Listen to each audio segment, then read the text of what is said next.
খুনটা হয়েছে শওকত মোল্লা সাহেবকে যদি সঠিকভাবে জিজ্ঞাসাবাদ করা হয় এই খুনের অনেক রহস্য উন্মোচন হবে। এটা সম্পূর্ণরূপে আমি দায়িত্ব নিয়ে বলতে পারি, আমি দায়িত্ব নিয়ে বলছি এটা গোষ্ঠীদ্বন্দ্বের শিকার হয়েছে।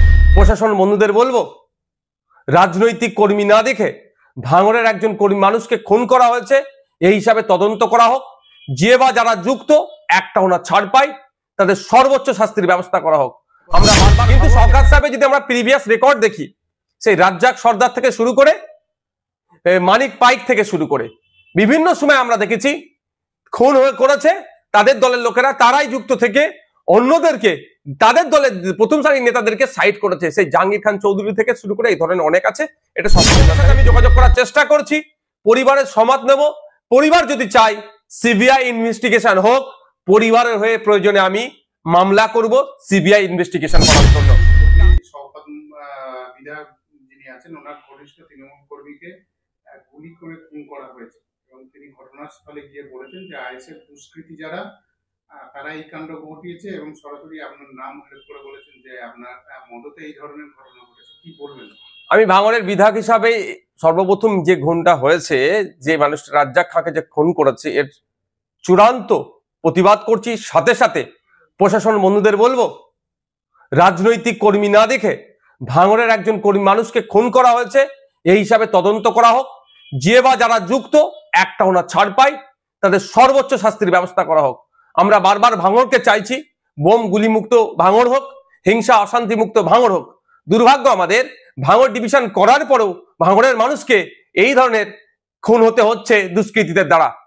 এখন শওকত মোল্লা সাহেব রাজনীতি করছেন, তিনি আইএসএফ কে আমাদেরকে দেখে দেওয়ার চেষ্টা করছে। কিন্তু শওকত সাহেবের যদি আমরা প্রিভিয়াস রেকর্ড দেখি, সেই রাজ্জাক সর্দার থেকে শুরু করে মানিক পাইক থেকে শুরু করে বিভিন্ন সময় আমরা দেখেছি খুন করেছে তাদের দলের লোকেরা, তারাই যুক্ত থেকে অন্যদেরকে তাদের দলের প্রথম সারির নেতাদেরকে সাইড করেছে। সেই জাহাঙ্গীর খান চৌধুরী থেকে শুরু করে এই ধরনের অনেক আছে। এটা শওকত মোল্লা সাহেবের প্রিভিয়াস রেকর্ড। এখন এই খুনটার কারণ কি হতে পারে? আমি সকালে কয়েকটা ফুটেজ দেখছিলাম পরিবারের লোকজনের, তারা কেউ দাবি করছে ওই দিন 3 জন ছিল, যখন তাকে খুন করা হয় 2 জন তাকে ছেড়ে চলে গিয়েছে। এখন একটা সন্দেহ থেকে যাচ্ছে। সাথে সাথে আজকে আর একটা ভিডিও ফুটেজ দেখলাম, পরিবারের লোকজন সরাসরি বলছে এটা গোষ্ঠীদ্বন্দ্বের শিকার হয়েছে। এবং বাস্তবিক কথা, আমি যতটুকু খোঁজ নিলাম, ওই অঞ্চলে ওই যেখানে বাড়ি যে ছেলেটিকে খুন করেছে, ওখানে আইএসএফ বা বিরোধীদের সাথে ওর সম্পর্ক খুব একটা খারাপ ছিল না। কিন্তু আমি যতটুকু খবর পাচ্ছি, এই লোকটি যাকে খুন করেছে ওরা, আপনার একদা সময় আরাবুল ঘনিষ্ঠ ছিল, প্রেসার দিয়ে চাপ দিয়ে এখন শওকত ঘনিষ্ঠ করেছে। এবার এই সুযোগটা কে নিয়েছে এটা তদন্ত সাপেক্ষ।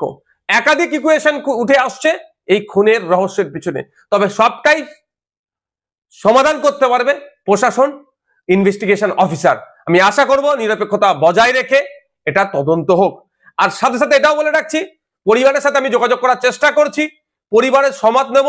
পরিবার যদি চাই সিবিআই ইনভেস্টিগেশন হোক, পরিবারের হয়ে প্রয়োজনে আমি মামলা করব সিবিআই ইনভেস্টিগেশন করার জন্য। কারণ আমি একজন বিধায়ক এখানে ভাঙড়ের, সেটা আমার বড় পরিচয়। কোন দলের নেতা, কোন দলের চেয়ারম্যান, তার থেকে বড় পরিচয় ভাঙড়ের আমি বিধায়ক। ভাঙড়ের মানুষ খুন হয়েছে, ভাঙড়ের মানুষকে যারা খুন করেছে তাদেরকে আমি শান্তির ঘুম ঘুমোতে দেব না। আর সাথে এটাও বলছি, যদি এটাকে রাজনৈতিক চক্রান্ত হয়ে বিরোধীদের উপরে দমন পীড়ন বা সাধারণ মানুষকেও যদি ডিস্টার্ব করার চেষ্টা হয়, আমি সেই পরিবারগুলোকে সাথে নিয়ে সিবিআই তদন্ত হবে, সিবিআই তদন্তের জন্য বা বিচার বিভাগীয় তদন্তের জন্য কোর্টের দ্বারস্থ হব।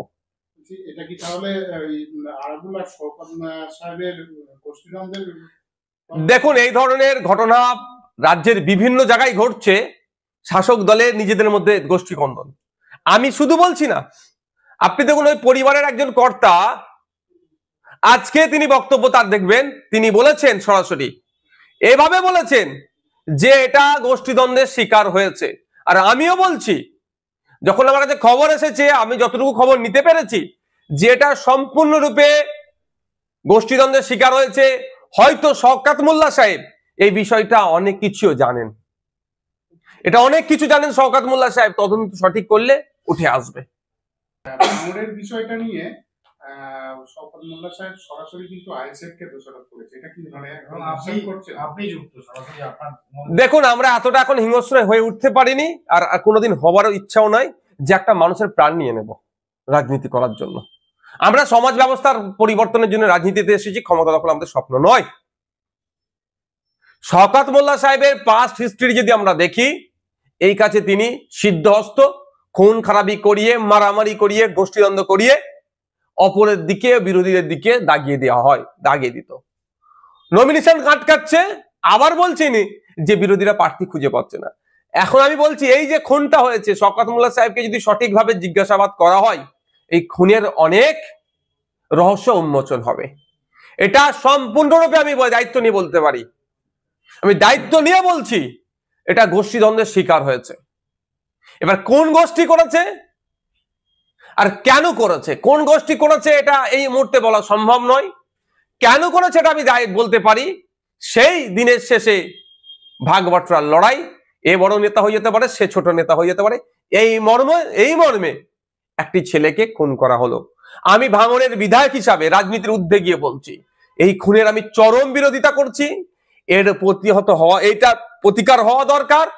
এই ধরনের কর্মকাণ্ড প্রতিহত করার জন্য মমতা ব্যানার্জি ভাঙড় ডিভিশন দেওয়ার পরেও কেন ভাঙড়ের মানুষকে খুন করতে হবে, তার রাজনৈতিক পরিচয় কি আছে আমার দেখার দরকার নেই। আমি একজন বিধায়ক, জনপ্রতিনিধি, প্রত্যেকটা মানুষের সুরক্ষা যাতে পাই তার দেখার দায়িত্ব আমার।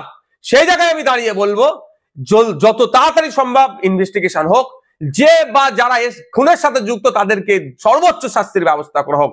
আর পরিবারের সাথে যোগাযোগ করব, পরিবার যদি আমাকে ইনশিওর করে, আশ্বাস দেয়, পরিবারকে সাথে নিয়ে আমি এই মামলাটি যাতে হয় বিচার বিভাগীয় তদন্ত হোক বা সিবিআই তদন্ত হোক, যদি পরিবার চাই, আমি তার জন্য মুভ করব কোর্টে।